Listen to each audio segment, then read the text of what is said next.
Hey, deserving listeners, it's time to watch 90 Day Fiancé. Let's get to it. I'm really nervous to talk about what happened with Andrew. I feel very stressed out. My heart is beating so fast right now. I only agreed to do this only if I don't have to see or talk to Andrew. Yeah, that makes sense. It's perfectly fine. I think a lot of us would feel that way. We go through a really huge breakup with someone that we've been with for 3 years. I don't know. I think they were together 2 or 3 years. And you're about to go on international television, and you know what? You just rather not get into it with your ex. Especially if your ex-partner is kind of hostile, maybe aggressive, and you yourself know that you struggle with assertiveness and with being able to know your needs and to not be anxious under a lot of pressure like that. So it's totally fine that she has this. Makes sense. I think a lot of people would be able to relate to her in this moment. So let's see what they do. So to respect Amira's request, which is to not face you, to not be in direct contact with you, we have to do these separately. So we're going to have to ask you to leave for the segment. But that makes no sense because this is a tell-all and we're talking about the story and we're going through the... What? How does it not make... Why does it need to make sense to you? Also, why doesn't it make sense? She doesn't want to see you. She doesn't want to talk to you. And this is interesting. So he's resisting. He's saying, I don't... So what could possibly be going on for him right now? I could see anyone in this position being like, wait, why am I being singled out here? So I wonder if that's what's going on for him. He feels like I haven't been given a chance to tell my side of the story. And you're going to hear her side of the story, and I'm not going to be there to argue with what she's saying or to provide my side of the story. Now, I don't think most people would act the way he is right now. I think most people are like, okay, fine, I'll skip out. I'll come back later. I think another possibility is that he has a distorted way of looking at his own entitlement and relationships that makes him anxious to allow people the power to voice their own opinions about him without him being there to exert his power over that person.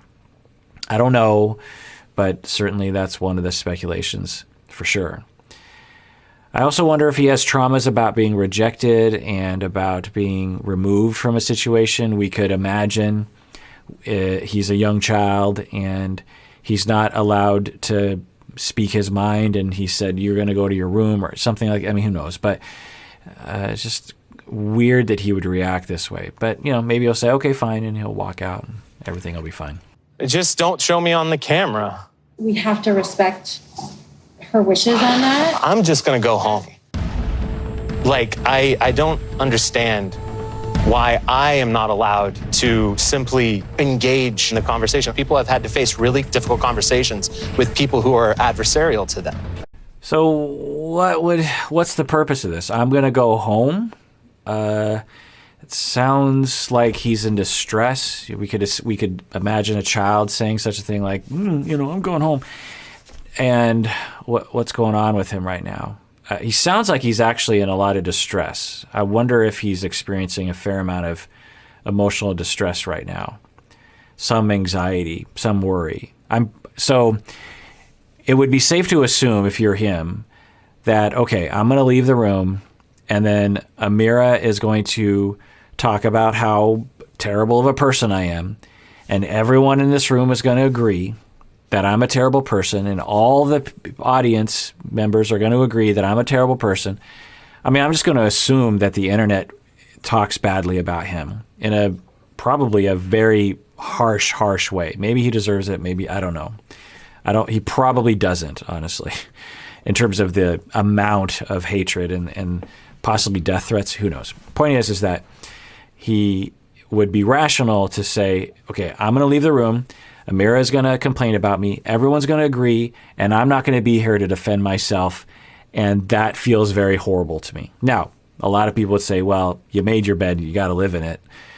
But we could imagine him feeling anxious and upset and like, okay, I had sort of prepared to come here and I had 3 talking points that I wanted to get across as she were to provide her points. But if I'm not in the room to even hear what's happening, then that is going to upset me. Okay.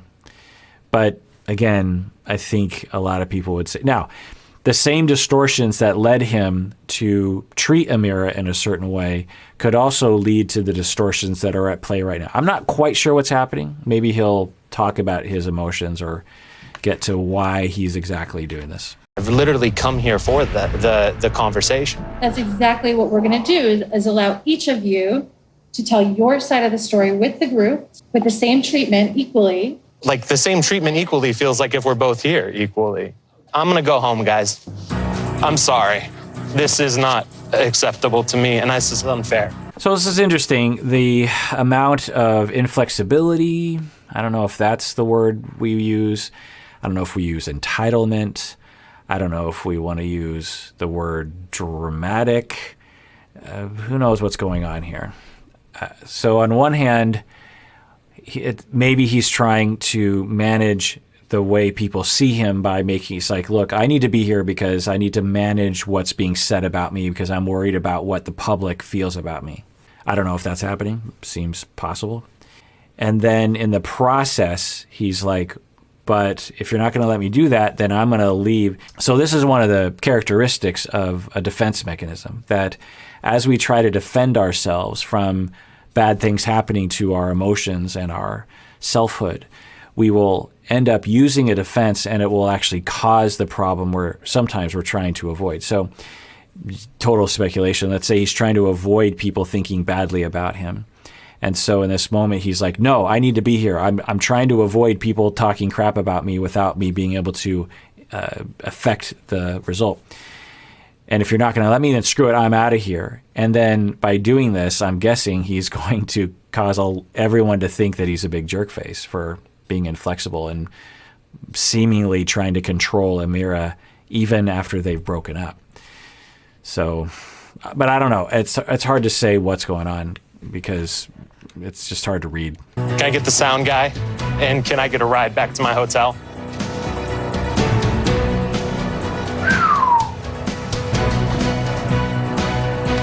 Andrew, can I talk to you? This is unfair.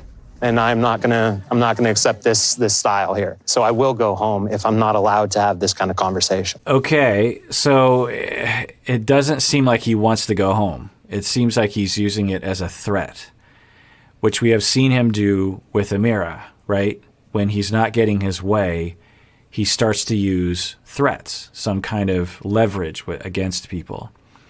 So that's seemingly consistent with past behavior. He wants to be in the room, okay? And his solution is to pull whatever leverage he feels like he can grab onto. And he knows that the producers want him to stay. And so he's going to pull it. Okay, fine, I'm leaving. If you're not going to do what I want, then I'm going to pull this lever and I'm out. And I know you're probably going to chase me down and then I'm going to be in the driver's seat.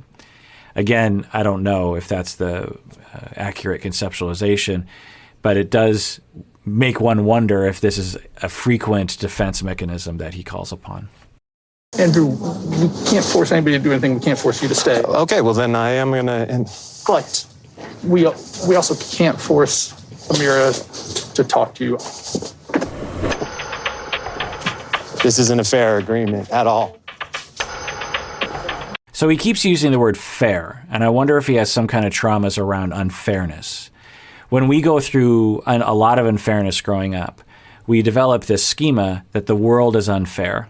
Even when the world is often being fair to us, we'll feel as though the world is being unfair, and we'll be hurt by that, and we'll react against it. We'll say, like, this is unfair, and by asserting that all the time, you might actually be exhibiting unfairness to other people and recreating the unfairness that was forced upon you when you were a child. Now you're the one being unfair to everyone else, but you think you're actually reacting to unfairness from other people. It's actually a common condition that people, I don't know if he suffers from that. No, man, I'm out, dude. Like, I want my ride. Would you like to sit in the car for a minute and talk to everyone? No, I'm going home, guys. Next time on 90 Day. All right, well, that does it for that episode of Psychology in Seattle. Everyone out there, please take care of yourself because you deserve it. You really, really do.